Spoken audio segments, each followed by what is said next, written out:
L'atelier d'aujourd'hui consistait à présenter l'outil LUG, le langage universel graphique, à des professionnels de la communication et du coaching, afin qu'ils puissent l'observer, l'expérimenter et comprendre les bénéfices de cet outil. C'est un grand plaisir de vous accueillir pour vous présenter cet outil. Le but de ce jeu, c'est de pouvoir communiquer autrement que juste avec des mots.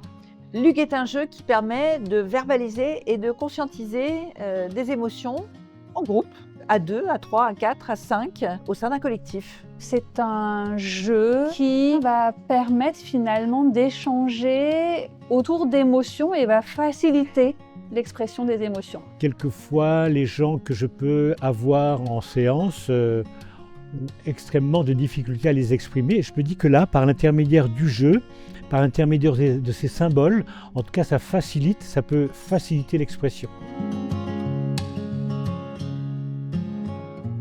Lors de cet atelier, j'ai pu expliquer les différentes étapes de l'outil, de prise en main et de pratique de l'outil aux différents coachs. Moi, je me représente un petit point, comme ça. Ça, c'est moi. Et j'ai ma zone de confort. Ensuite, on a l'autre, qui est le point blanc, avec sa zone. Il peut y avoir plusieurs autres aussi. Et ce qui se passe, donc pareil, là aussi, la zone, elle peut changer. Elle peut aussi s'expanser. Il peut y avoir des zones communes entre les deux qui peuvent être assurées. Ça peut être la mémoire collective, par exemple, des souvenirs. Et après, il y a un lien qui se fait entre les deux. Si la relation, elle est là, elle est stable, ok, c'est un trait plein. Elle peut être aussi sinueuse. Vous avez devant vous des pions colorés qui sont les pions émotions. Pensez déjà à l'émotion que vous ressentez, après essayez de l'associer à une forme, une couleur. Ils ont pu expérimenter cet outil sur une question bien précise qui les concernait dans leur métier et ont pu faire évoluer leurs idées, leurs réflexions, leurs questionnements sur ce sujet-là. On va jouer à une partie sur une question que vous allez tous pouvoir interpréter à votre manière. Et ensuite, il faut passer à l'introspection. C'est l'étape d'après qui consiste à répondre avec votre question, mais par la schématisation et ces petits pions que vous avez devant vous. Comment je me positionne aujourd'hui face à mon client dans mon métier et qu'est-ce que je ressens? Donc l'étape, moi, l'autre ou les autres, les zones et la relation. Ils ont pu utiliser ces pions de différentes formes et couleurs pour identifier des émotions, mais aussi les graphismes et la manière de venir représenter une idée par le dessin, qu'ils ont pu s'approprier chacun à leur manière. C'est un outil qui se veut très libre, donc très adaptatif. Chaque élément va me permettre après d'aller creuser un peu plus sous les émotions, qu'est-ce qui se passe. J'étais agréablement surprise par la variété des dessins et des schémas qui ont été effectués sur une même question pour l'ensemble de ce collectif.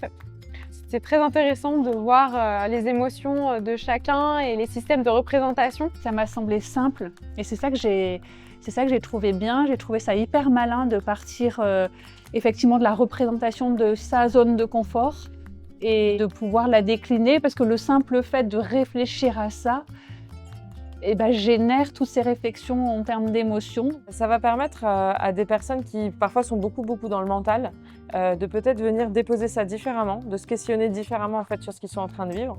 Donc à la fois avec les différentes étapes qui sont proposées, mais aussi peut-être de sortir de ce cadre à un moment pour dire non mais en fait là il y a aussi ça que je ressens et justement est mis à leur disposition plusieurs formes qui vont pouvoir du coup dire bah voilà mais en fait moi c'est plus cette forme-là et venir déplacer.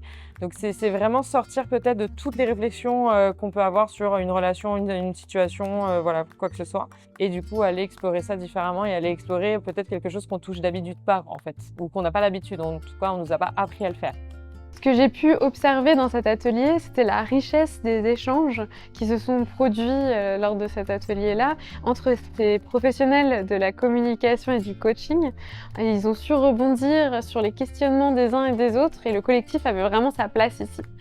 Selon moi, les bénéfices de LUG, c'est que c'est toujours compliqué finalement quand on demande aux personnes d'exprimer leurs émotions.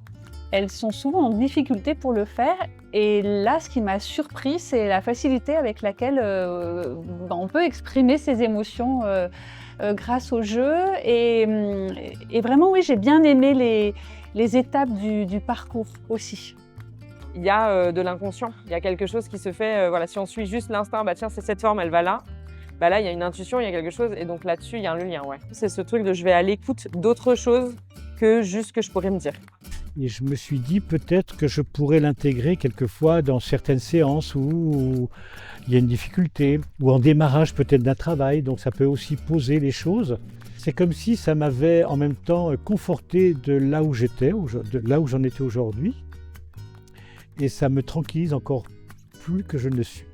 À l'évidence, les émotions et leur expression, c'est quelque chose qui peut bloquer, freiner la communication entre des personnes ou entre des organisations. Et donc je vois l'UG comme un outil facilitant, encore une fois, la communication pour débloquer les situations, par exemple. Tout schéma s'inscrit dans un moment présent. J'ai vraiment apprécié également de pouvoir échanger avec ces professionnels, d'avoir des retours pour toujours améliorer cet outil. Donc la prochaine étape sera d'organiser davantage d'ateliers de découverte de l'outil LUG pour des professionnels du coaching, du management, de la psychologie et de la communication, afin qu'ils puissent l'expérimenter et pourquoi pas l'utiliser dans leur pratique.